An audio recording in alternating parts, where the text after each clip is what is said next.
Welcome to Constructed Futures. I'm Hugh. Today I'm here with Bryan Kerr, co-founder of Phil. Bryan, welcome to the podcast. Thanks for having me. This is great. So let's talk about what Phil is other than someone's cousin.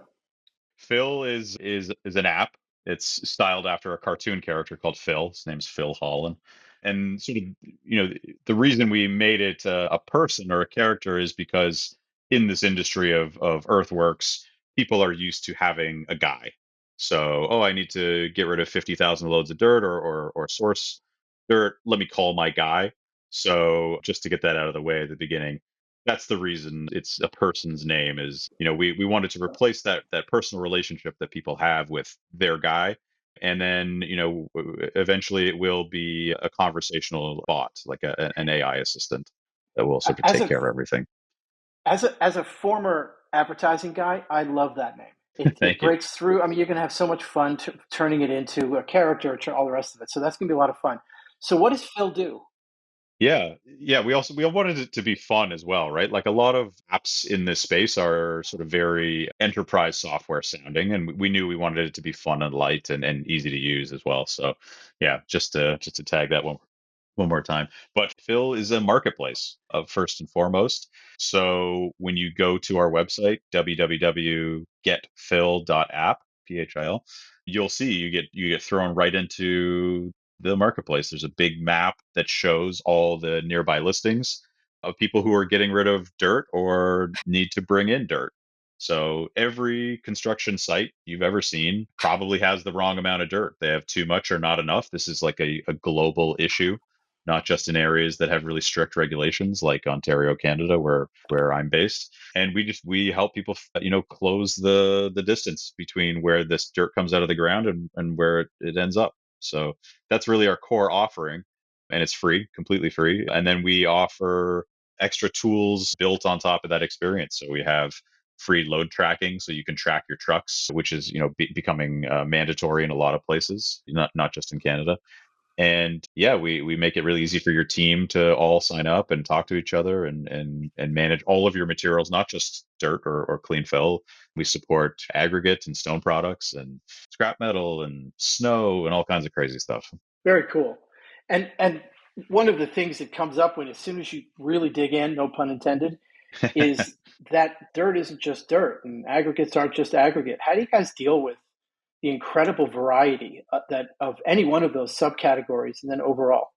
Yeah, so when you're creating your listing, we automatically tailor the set of materials to where your region is. So if you're inside of Ontario, for example, Ontario has all very specific contamination grades essentially for their clean fill, and we make sure that when you're creating your listing, you're sort of doing compliance, right? Because just by filling it out, you're creating a record that you can retrieve later. So if the Ministry of the Environment says, "Hey, what are you up to over here?" You can just pull a report in one click from our app, and you've got everything recorded, and you're in good compliance, right? So we give you a lot of privacy controls over how you do that, but it's kind of like doing your dirt taxes, right? It's like, oh, how do I do my taxes?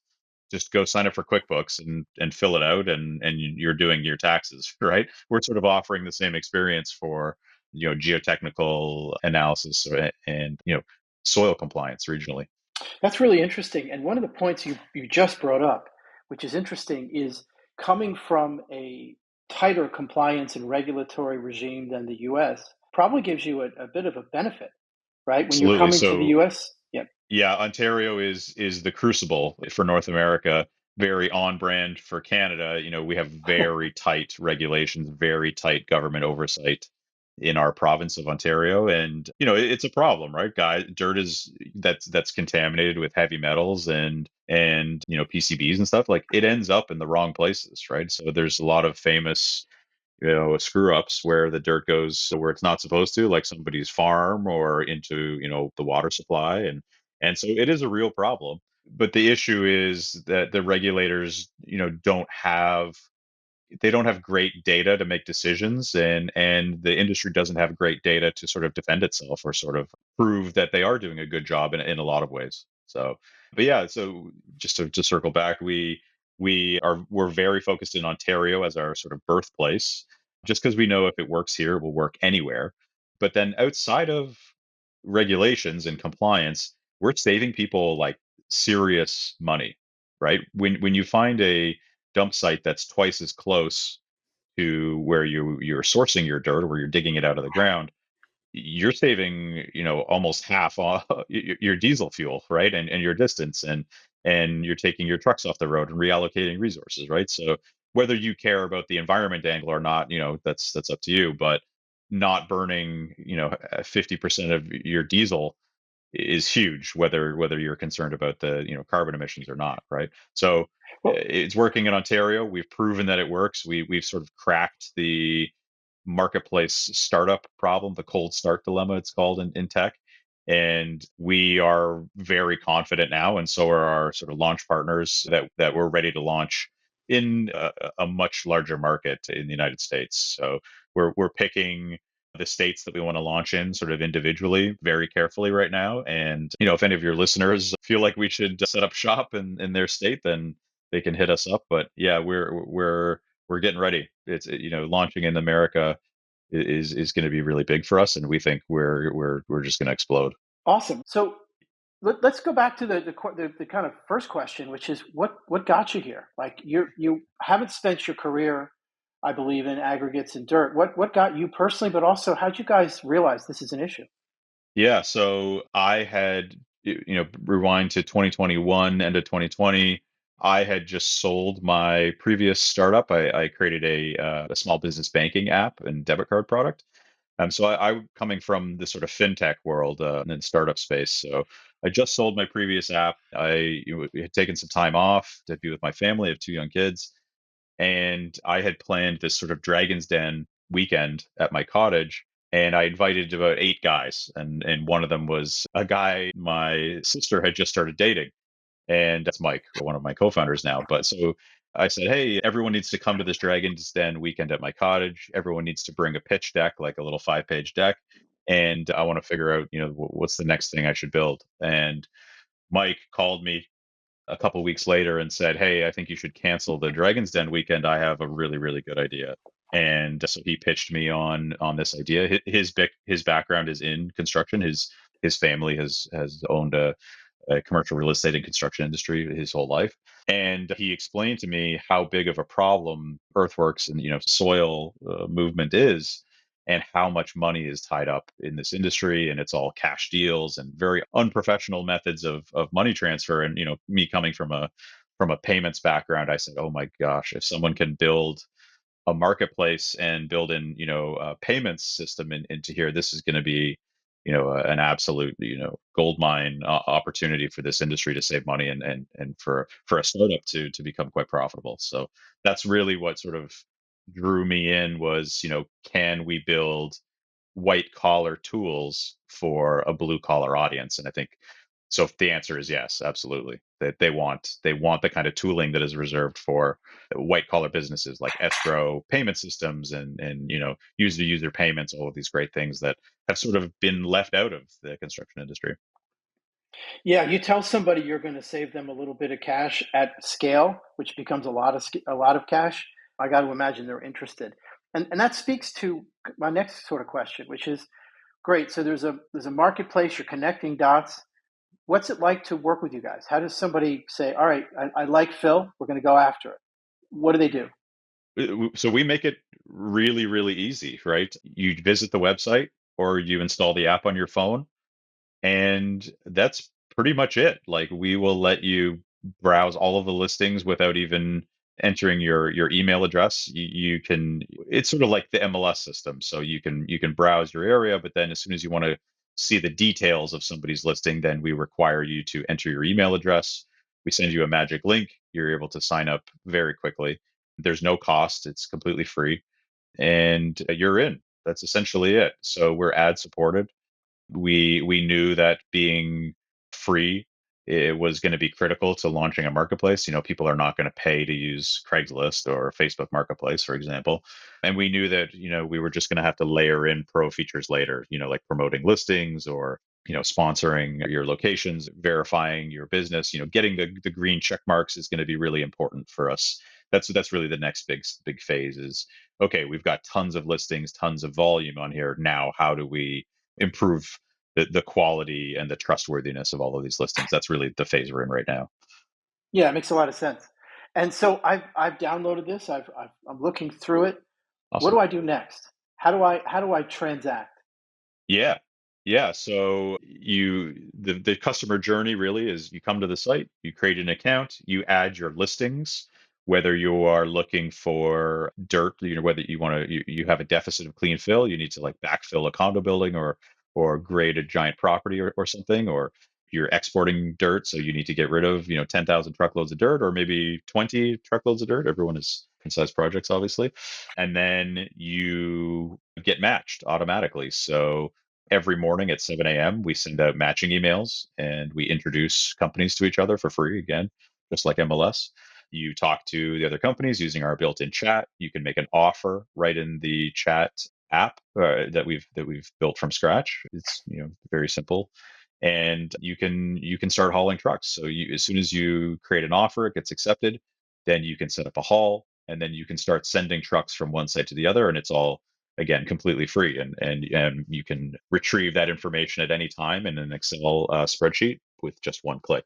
So that's where we're at today. Is we sort of close the loop on finding the dirt, tracking the trucks, getting the reports. The next phase, coinciding with our American launch, is adding payment systems.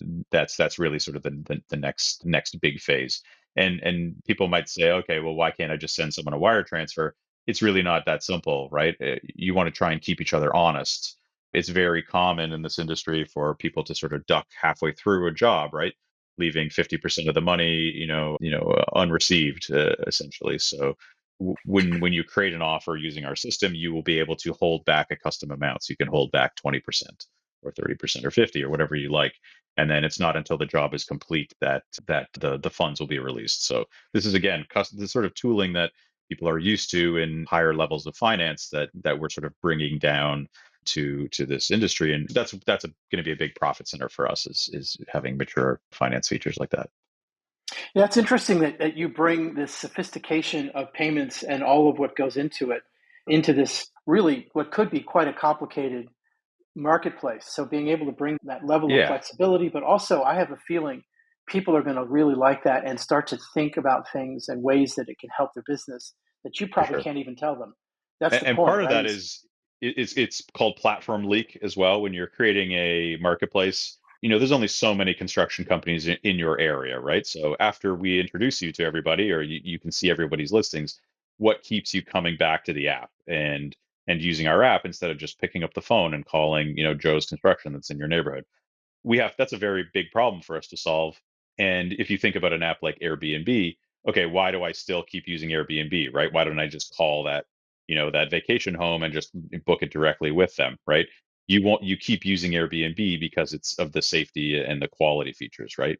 I can see the star ratings, I can leave reviews, I know that there's verification that's happening here, and then the payments are all integrated and it's just a good, safe experience.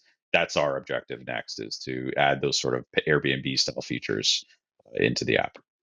That makes a ton. I mean, you've seen this also with companies that build on top of open source. A lot of that is exactly what you're saying is the raw service doesn't fit the things that people really need, or at least who has the time for that.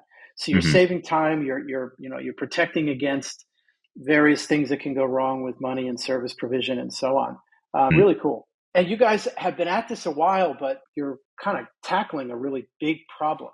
How is, it sounds like you guys have been kind of growing pretty quickly, yeah? Yes, absolutely. So we're growing at more than 100% rate of growth a year. It's close to 150%. So the graph is like up and to the right. Seriously, it really is going, and it's been amazing signal to us that we are going in the right direction and solving a real problem here, for sure. But one thing I can share with you is we've always been saying, hey, we know we can find you closer sites. Like, trust us. The system will find you closer sites, right? And so it was sort of an early brand promise that we couldn't really quantify until recently. So in Ontario, the official stat of distance that dirt needs to move from the Ontario Society of Professional Engineers is it's 65 kilometers, right? So if a bucket of dirt comes out of the ground in downtown Toronto, it has to travel 65 kilometers to a receiving site. And usually that's like, north of the city or east of the city. The distance that a load of dirt travels on our platform is only 25 kilometers. So we're almost 60% distance savings just from connecting people to much closer receiving sites. So we have this like incredible stat here that we're sort of shocked by, and we've been trying for a couple of weeks now to disprove that this is true, and it is true. We are saving people so much distance because nobody has a clear picture of every single project or every single company in their region. Your guy that you're using to get rid of your soil or to find you soil doesn't know everybody, right? Phil does, right? The more people use it, the better and better the marketplace activity becomes. People are just like, signing up like mad at this point because they're seeing these great results, and we're winning over the old timers, right? It's easy to get a bunch of 25-year-olds to sign up for this app, and that's our core demo, right? It's the young guys that are introducing this app at their companies. But the old guard in our industry, their money talks, right? And they're saying, how much diesel did we save on this job? We Yeah. we, we saved 30%. Holy crap! Okay, yeah, put all the listings in. Let's do the whole thing on this app now. So we can give people that 50,000-foot view of all of their sites, right? Just put all your sites in. You get that 50,000-foot view of all your sites on a map. You can make them private if you want, right? And you can still receive matches. And then, man, when you're ready to reveal them to the public, you mark them as public, and then you just watch the matches start coming in and going out, right? So yeah, it's been a wild 2 years. So 2 years is a long time. It's a really long time to be bootstrapping an app, and there's a high degree of pain, doing what me and my co-founders are doing, which is running a free app out of pocket essentially. So it's a huge amount of stress relief to see the daily signups and just the amount of volume that's being added to the app, because we have over $200 million worth of material currently listed on the app, and when you look at that, you're like, wow, this is real money. This is real dirt and aggregate, and that's coming on here. So great feeling. And I got to imagine the adoption process is also easier than it might be for some other things, in Oh that yeah. people get the idea that, oh, so this is like having a really good Rolodex, or this is like Yes. having knowing a guy named Phil who's been in the industry so long he knows everybody. I mean, it's easy Yes. to imagine the benefit as opposed to some weird esoteric AI thing that you have to really see a bunch. Do you find And there that? Do you are find that, that other there are other apps that do like sort of half of what we do. So we're a marketplace first, and then we have load tracking and things built on top of that. There are other load tracking apps that are out there, and dispatch apps, and they just don't have that marketplace effect, right? Where your load tracking app is not going to attempt to reduce the distance of your hauls, right? That's the real big offering that we have. And also we're free, right? You come to our website, there isn't a big button that says contact our sales team. You can literally just sign up right now. There's nothing in your way, essentially, and we wanted it to be that easy, right? So yep. yeah, could we have made a lot more money if we went the previous route of just signing people up with invisible pricing, and sure, we could have, but I don't think we would have got to our goal of really this critical adoption. So. Well, this is back to that cold start point you made earlier. Is you got choices to make in the beginning, and scale. Mhm. There's just no. There's a point before which it doesn't really work. So getting to that scale, you got to make some choices, and clearly you guys did.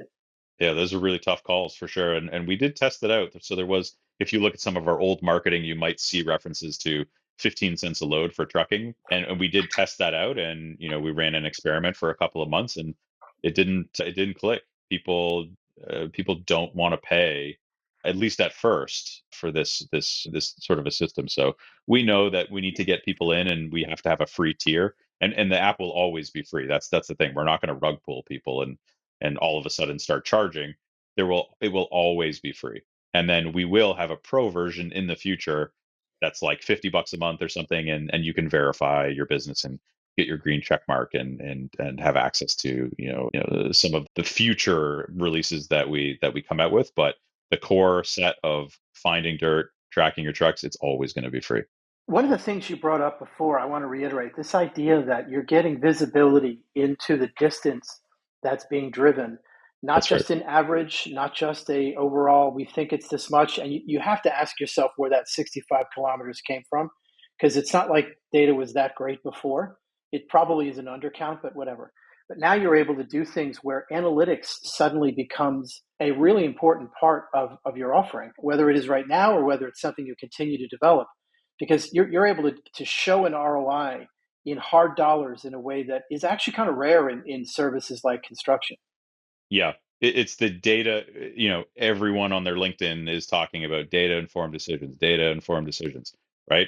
This is the construction industry's equivalent. This is their opportunity essentially to say, okay, what is the performance of all of our haulage across all of our sites? We can get that from this free app called Fill, right? What is the cost of clean fill that's contaminated with road salts in this specific region? Right? You can get that information on our app, right? We're very cautious about how we use people's data. We do not sell anyone's data. We like full stop. We will never do that. It all stays on North American servers. Our team is all in Ontario, Canada. But when you do aggregate people's data, like public pricing information, public site information, we would never use private information. It's the benefits are so huge, right? You can see exactly how much it's going to cost you to dispose of material next year, right? We can forecast that out.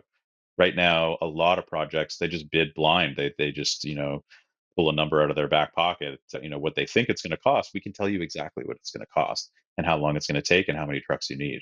So it's just a huge add sunlight moment where it's like, okay, we can all sort of add some sunlight to our operations within reason and look at this huge benefit we can all get from this.